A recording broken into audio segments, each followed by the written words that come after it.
Welcome to the Get Bagpipe Ready Little Drummer Boy workshop. So excited for you to join me here in lesson 3. And again, the sheet music I'm using is from Jenna Bagpipe's Patreon page. Check out the link below to get the sheet music if that's all you're after. If you want step-by-step, note-by-note instruction for the rest of the workshop, it's all in the link below in my workshop. And you can check out the other Get Bagpipe Ready workshops. Even join other bagpipers to join the Get Bagpipe Ready monthly membership, which supports Peace Through Music International Charity. 10% of all monthly membership fees go directly to the charity each and every month, and it's a great charity to check out if you're in the mood for giving, as it's the season. 'Tis the season. So here we go with lesson 3 of Little Drummer Boy, and we ended off on, again, a C in lesson 2.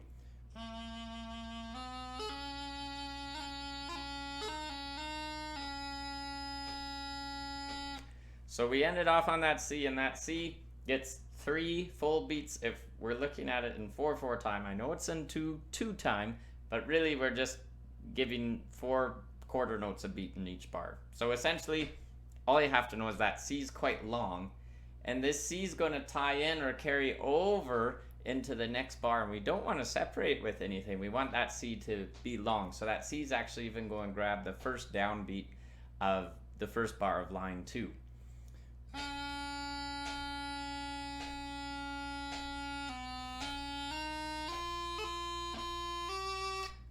So that's the section we're going to break down here in lesson 3. So we're holding that C at the last bar in line 1. We're holding it for the second beat in the bar. So beat 2, beat 3, beat 4. Now the first beat in the next bar, the first bar of line 2. We hold it for that first beat. As soon as we go up off that beat, we're dropping down to the B. So when we go from C to B, we're going to lift up the pinky finger, and we're going to drop down that middle finger of the bottom hand. So we should have 2 fingers up. And then we go right back to the C again. And all of these notes are the same length, the B and the C.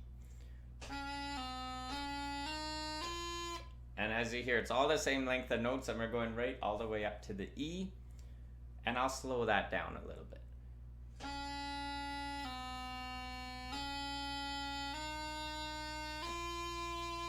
So what did we do? We started on the C for that first downbeat. On the upbeat, we drop down to the B. The next downbeat, the second downbeat in the bar, we go up to the C. On the upbeat, we go up to the D, just by lifting up the top finger of the bottom hand. And then on the third downbeat in the bar, we go up to the E.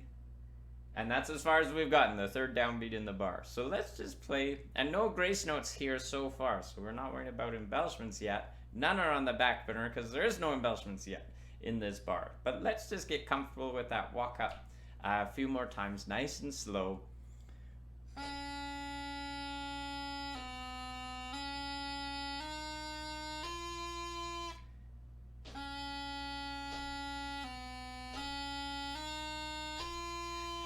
Now from that E, we have 3 E's in a row. So we need to separate them with embellishments. Even if you're not doing embellishments, you can do these ones because we're not transitioning anywhere, and it'll just make this tune sound so much better.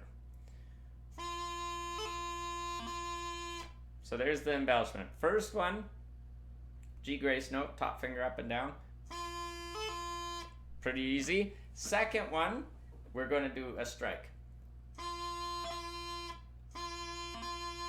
So the ring finger comes down, covers the hole, comes right back up. And it's not really a lazy finger. It's not like it's sitting on that hole for a while, then coming up. That's too much. It's just a tap and up. Tap and up. Good. So you're kind of bouncing off that hole, not really settling in for a nice visit and maybe a tea and a biscuit, and then come up. It's a quick tap. You're knocking on the door and running away. So that's the second embellishment. So altogether, this is what those 3 E's will sound like.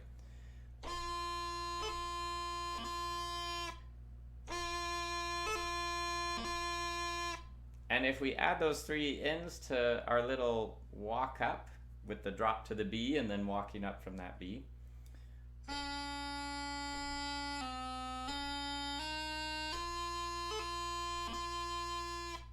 And let's do that again. Remember, no grace note on that first E. The G grace note comes on the second E, so actually on the upbeat, which might feel kind of weird if you are doing grace notes, as lots of times those grace notes will fall down on the downbeat. But you know, if we do that, then we're going to have like a bunch of just single G grace notes in a row, which doesn't sound as nice. So we're skipping a grace note on that first E, which I think sounds a lot better. And that's how it's written in the sheet music.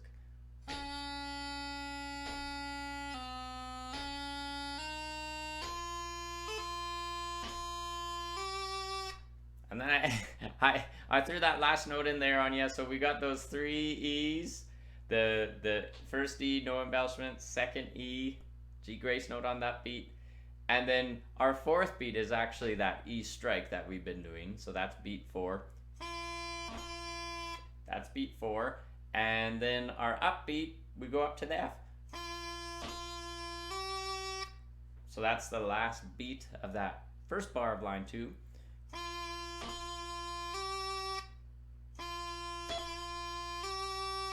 And then let's add that in together. So, and up to that F, I should just say, it's just lifting up that middle finger. Not too complicated. So I'll just play through that bar a couple times for you, and you can just get the feel of that, and then we'll do that rundown in lesson 4, and then we have the cool part in lesson 5, and then lesson 6 mostly review, but I will play through the full tune for you so you can follow along as I do that in lesson 6. But yeah, lesson 6, there's only like half a bar of new stuff, and otherwise it's all reviews. So it's all there for you in the workshop in the link below. As well, again, if it's just the sheet music hereafter, I got this awesome sheet music with Jenna's permission, my bagpipe friend Jenna. Check out her Patreon page, and she's got the sheet music there for you, as well as some other great sheet music. I really like her Rocky Road to Dublin sheet music. I've been using that, so it's a great Patreon group to be a part of. So here is this lesson 3 chunk, couple more times for you, nice and slow. And until next time, happy piping.